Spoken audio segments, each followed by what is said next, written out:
Our story begins as Haruka hides near some goblins. Haruka blows his cover by stepping on the smallest branch, so the goblins chase after him. Haruka smiles with utter confidence as he jumps into the air, and all the goblins fall into his trap. Haruka is very pleased with himself, as he is doing a great job surviving alone in another world. A look back, we see how Haruka got himself in this situation. Haruka has always been a loner, and Haruka explains that it is because he never wanted anything to do with his classmates. Haruka didn't like any of them, and they would get in the way of what he found most important, and that was reading. As Haruka looked around his classroom, the divide among the students was very clear. There were the popular girls, the delinquents, the jocks, the class rep, the nerds, and the other category groups. Haruka didn't belong to any of these groups, but he wouldn't have it any other way.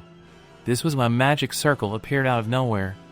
Haruka was excited, because it was just like the ones he had read in manga, but Haruka remembered that going to another world is a pain in the ass.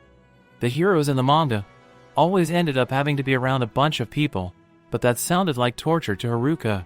Haruka tried his best to get out of the classroom, but it didn't go so well.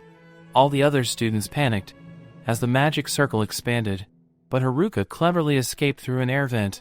Unfortunately for Haruka, the magic circle chased him up there, and he found himself in the generic white void place. Haruka knew exactly what to expect. From reading so much manga, Haruka wondered where the typical king was, and his daughter, who was beyond the reach of any nerd, would show up.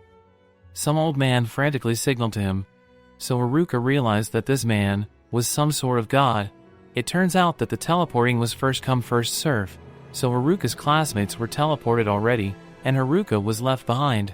Haruka was allowed to pick his status and skills, just before being sent to his new world. A giant board appeared with all the options, but Haruka was disappointed about something. This was the first time the old man summoned so many people, so all the cheat skills were already taken, and only the worthless ones were left. Haruka took a look at his options, but they were all terrible. One skill was just being able to hold a stick. Some other ones were just good overall general health and walking. Haruka made himself feel even worse by seeing some of the overpowered skills that he missed out on, like 4-element magic. Back to the bad stuff, Haruka found titles like Shut-In and Neat. Haruka demanded for the old man to give him more options, because he wouldn't even be able to pass the first village with the ones he had to choose from. The old man became fed up, so he decided to just give Haruka all the remaining skills at once. Haruka gained all the leftover worthless skills, and he was teleported. In the new world, Haruka is supplied with a bag that can hold unlimited items. Haruka gears up and checks his stats. Haruka's stats screen tells him to roll some dice, and he remembers reading about this skill. It allows Haruka to allocate points by rolling dice. Haruka curses the old god for giving him such a useless skill, and he rolls the dice. Haruka gets a double M, but Haruka has no clue what that means. Haruka assumes the worst, as he thinks that M stands for a masochist. However, Haruka's stats screen just tells him to choose which stat he wants to add to. Haruka doesn't think that raw stats will help him survive with his terrible skills, so he chooses to put the points into luck. Haruka's strategy is to completely ignore a balance build, and instead he will just max out luck. Just then Haruka realizes that the M stands for max, because his luck status is now maxed out. Haruka is surprised when he notices that he has 2 extra skills in the sea of useless skills. Haruka assumes that it is because he was summoned alone. Haruka's loner title means that he is a loner with no friends, and he cannot form a party. Haruka's servitude skill allows him to command others, and it was given to him because of his loner status. That's pretty cool, but it also means that Haruka has to say goodbye to his dreams of having a harem. Haruka wonders where all his classmates are, but it doesn't matter, because he can't party with them anyway. Haruka decides to just begin his journey, and he wants to start by securing a base of operation. It is pretty hard to see through the forest, so Haruka is worried about a monster showing up. Haruka wonders if he has a skill that could be useful, but the only one that comes to mind is the skill that allows him to sleep off. Haruka tries on the contact lenses he has in his bag, and finds that it is actually super useful. It allows him to see a bunch of extra stuff, and he finds that it grants him the appraisal skill. This leads to Haruka finding an edible mushroom that draws out latent abilities. Haruka's bottomless bag lets him take as many as he wants, so Haruka apologizes to it for thinking it was useless earlier. Haruka drinks down some water, but he hears something in the distance. This sound leads him to a cave, and he prays that he doesn't find a monster. Haruka's bag came with a bunch of camping stuff, so he decided to make this cave his base. Haruka uses temperature magic to light some branches on fire, and determines that the leftover skills are actually pretty useful. Haruka checked his stats again, and found that his temperature magic leveled up, which in fire magic. Haruka worries about what he will do if a monster appears, because he can only smack it with the stick right now, but he just ends up falling asleep. The next day Haruka wakes to find that everything is okay. Haruka has items that repel monsters, and his shut-in title protects his living space. Now Haruka can use fire magic to start fires, so he cooks himself some breakfast. Haruka had some beef jerky in his bag, and Haruka had some of the mushrooms he found the day before. The food is delicious, and Haruka is very grateful for his villager starter bag. It is more than just a villager bag, so Haruka thinks it is more like a bag for a survivalist. Haruka heads out to find more food for later, but he knows that the main concern right now is how to protect himself from monsters.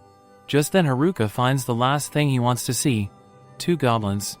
They are small fry monsters, but their stats are higher than expected. Haruka wonders if he can even win, but he realizes that it doesn't matter because Haruka will have to learn to deal with monsters one way or another. Unfortunately, Haruka doesn't think that his stick will do much. Haruka does have a skill called wrapping, which allows him to wrap all sorts of things with magic and grants various effects.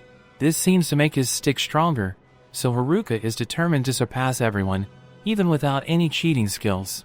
Haruka begins his first attack ever, and he brutally beats down the first unsuspecting goblin. The second one tries to attack him, but its moves are pretty lame, and Haruka easily dodges them. Haruka somehow knows how to use a new power, and he eliminates the second goblin. Afterwards, Haruka is pleased after winning his first battle, and he heads back to base. Haruka brought back one of the clubs that the goblin used, but he determined that his stick was still better.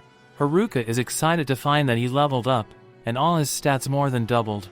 His cane mastery skill leveled up as well, which is strange because Haruka just swung his stick around a few times. Haruka got a magic infusion skill as well, which probably came from him enchanting his stick with magic. His calisthenics skill also went up, because Haruka has never missed a morning exercise. Haruka is exaggerating quite a bit, as he has only been in this new world for 2 days. Later, Haruka is tired of eating mushrooms already. He would rather eat meat, but Haruka knows that he would be scolded by the class rep for being ungrateful. With his meal done, Haruka decides to try out enhancing himself. This magic infusion skill enhances his physical and magical defenses. Haruka's appraisal skill has also reached level 2, but he wonders why it is showing a bunch of question marks on all his stuff. Haruka decides not to overthink things, and he leaves. Haruka celebrates as the forest blesses him with something already, but he realizes that it is just another mushroom. Haruka searches for meat that might grow out of trees, but Haruka remembers that he is supposed to be practicing his magic. Haruka finds that his enhanced body is much lighter, so much so that it feels like he is teleporting. That isn't all, as his dexterity is insane now too. Haruka finds a more powerful goblin, but he easily defeats them. Haruka takes out another, so Haruka is confident that he can defeat even a group of 3 of them now. Haruka actually runs into a group of 3 goblins, but he is a coward, and Haruka decides that he has had enough fighting for the day. Haruka recaps his day, which consisted of his goblin battle and magic studying at night. On day 5, Haruka succeeded in defeating a goblin with a single strike, and he decorated his base with some fancy stuff he made with magic. Haruka is once again pretty pleased, as his life in this new world is starting to come together. That night Haruka chases a rabbit, as he is desperate to eat some meat. Just then Haruka detects a presence, and he instantly determines that it is not a goblin. It turns out to be his classmates. Haruka is disappointed to see that it is the delinquents. Haruka would rather not get involved with them, but he senses that another group is in the other direction. Haruka's clairvoyant skill allows him to see who it is, but he is horrified to see that it is the popular girls. The jocks are also rapidly approaching. The nerds are nearby too, but after talking to them from time to time in his old world, Haruka would rather take a pass on seeing them. That just leaves the class rep and her friends. Haruka knows that it would be best if he had some friends in this harsh world, and Haruka has known the class rep since grade school. Haruka decides to at least say hello, but he stops himself. Haruka realizes that he feels free and isolated right now. Haruka can live the way he wants, without anyone butting in, and Haruka wouldn't exchange that for anything. Haruka makes his final decision, which is to conquer this new world all alone. So what will Haruka do? Subscribe to our channel to find out what will happen next. So friends, if you liked our recap video, then please like and share this video and do not forget to subscribe to the channel. Thank you for watching.